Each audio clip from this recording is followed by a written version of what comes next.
Pernah kepikiran nggak, kenapa sih ada perusahaan yang birokratis banget, sementara yang lain rasanya begitu fleksibel? Nah, kuncinya tuh ada di buku pedoman internal mereka. Tapi ini dia rahasianya. Nggak ada tuh yang namanya satu buku pedoman yang sempurna.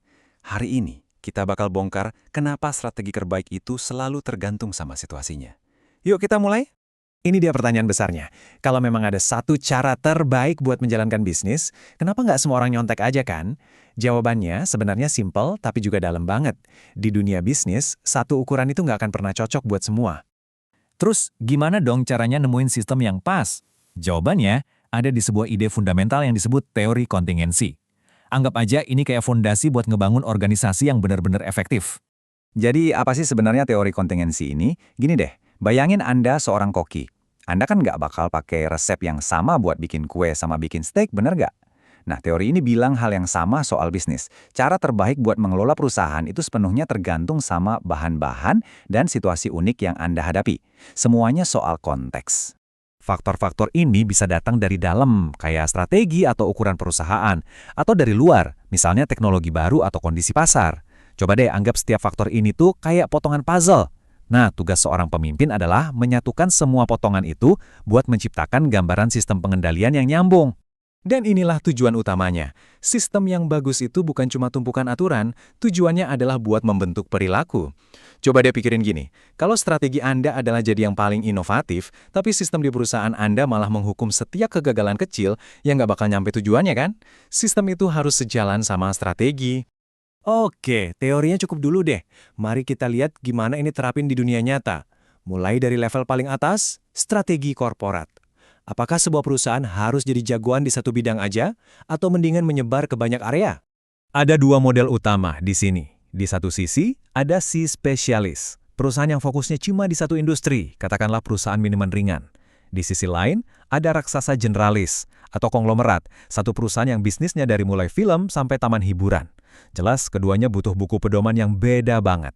Buat perusahaan spesialis, para pemimpinnya itu biasanya pakar banget di bidangnya. Mereka tahu persis luah dalam bisnisnya. Ini bikin pengambilan keputusan jadi lebih terpusat dan menciptakan budaya perusahaan yang sangat kuat dan konsisten. Tapi di sebuah konglomerat, ceritanya lain. Mustahil kan buat satu orang CEO jadi ahli di bidang film, real estate, dan media berita sekaligus. Akibatnya, ya mereka harus mendelegasikannya. Manajer di setiap unit bisnis dapat otonomi yang lebih besar, dan sistem pengendaliannya pun jadi lebih longgar. Perbedaan ini ngaruh kemana-mana loh. Perusahaannya fokus cenderung punya staf korporat yang besar dan budayanya yang kental. Sebaliknya, konglomerat punya tim pusat yang ramping, mendelegasikan wewenang, dan membiarkan setiap unit bisnis punya budayanya sendiri-sendiri. Semuanya adalah konsekuensi logis dari strategi awal mereka. Sekarang, ayo kita zoom in lebih dalam lagi ke masing-masing unit bisnis. Setiap unit itu punya misi yang beda-beda. Apakah misi mereka untuk membangun sesuatu yang baru atau justru memanen dari kesuksesan yang sudah ada? Ini adalah dua filosofi yang benar-benar berlawanan. Misi membangun itu tujuannya buat merebut masa depan. Pangsa pasar adalah raja. Bahkan kalau itu artinya harus mengorbankan keuntungan jangka pendek. Sebaliknya, misi memanen adalah tentang memaksimalkan keuntungan hari ini. Fokusnya adalah menghasilkan uang tunai sebanyak mungkin dari aset yang ada.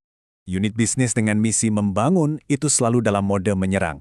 Mereka jor-joran keluarin uang buat R&D, beriklan secara agresif, dan bahkan mungkin banting harga buat mengusir pesaing. Ini permainan jangka panjang, mengorbankan profit hari ini demi dominasi pasar di masa depan. Lalu gimana cara Anda mengelolanya? Tentu saja nggak bisa pakai anggaran tahunan yang kaku. Di lingkungan yang berubah cepat, rencana bisa basi dalam hitungan minggu. Makanya, sistem pengendaliannya harus fleksibel, dengan anggaran yang terus-menerus ditinjau ulang. Sekali lagi, sistem harus ngikutin misi.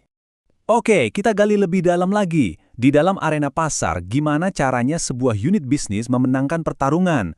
Apa dengan menjadi yang termurah atau menjadi yang paling istimewa? Secara umum, cuma ada dua jalan menuju kemenangan. Pertama, jadi pemimpin biaya, tawarkan produk yang layak dengan harga yang nggak terkalahkan. Kedua, jadi pembeda, tawarkan produk yang begitu unik atau superior sampai orang-orang bersedia bayar lebih. Menariknya, setiap strategi ini menciptakan dunianya sendiri. Strategi biaya rendah itu berkembang dalam stabilitas dan prediktabilitas, membuat produk yang sama seefisien mungkin. Sebaliknya, strategi diferensiasi itu hidup dari ketidakpastian. Anda harus terus berinovasi dan berubah biar tetap selangkah di depan. Dan disinilah semuanya jadi nyambung. Anda lihat polanya kan? Lingkungan stabil dari strategi biaya rendah itu cocok banget sama buku pedoman misi memanen. Fokusnya pada efisiensi. Sementara itu, lingkungan yang nggak pasti dari strategi diferensiasi butuh buku pedoman misi membangun. Fokusnya pada fleksibilitas dan inovasi. Semuanya saling terhubung. Kita udah bahas strategi di level makro dan mikro. Tapi ada satu variabel terakhir yang seringkali paling berpengaruh, tapi juga paling sulit diukur, elemen manusianya. Kutipan ini tepat banget. Anda bisa merancang sistem yang paling canggih di dunia, tapi pada akhirnya sistem itu dijalankan oleh manusia. Dan cara seorang manajer memimpin, apakah mereka mengandalkan laporan formal atau obrolan santai di pantry, itu akan sangat mempengaruhi cara sistem itu bekerja. Ada manajer yang hidup dari spreadsheet dan data. Ada juga yang mengandalkan intuisi dan hubungan antar manusia. Ada yang sangat hati-hati, ada pula yang berani mengambil risiko. Nggak ada gaya yang benar atau salah, tapi setiap gaya bakal memberikan sentuhan yang sangat berbeda pada sistem pengendalian yang sama. Pada akhirnya semuanya bermuara ke sini. Seberapa ketat aturan dalam buku pedoman itu diikuti? Manajer yang berorientasi pada detail mungkin akan menciptakan sistem yang sangat ketat. Sebaliknya, manajer yang lebih mempercayai timnya akan menciptakan lingkungan dengan pengendalian yang lebih longgar, memberikan lebih banyak ruang untuk otonomi. Jadi, setelah semua ini, saya punya satu pertanyaan buat Anda.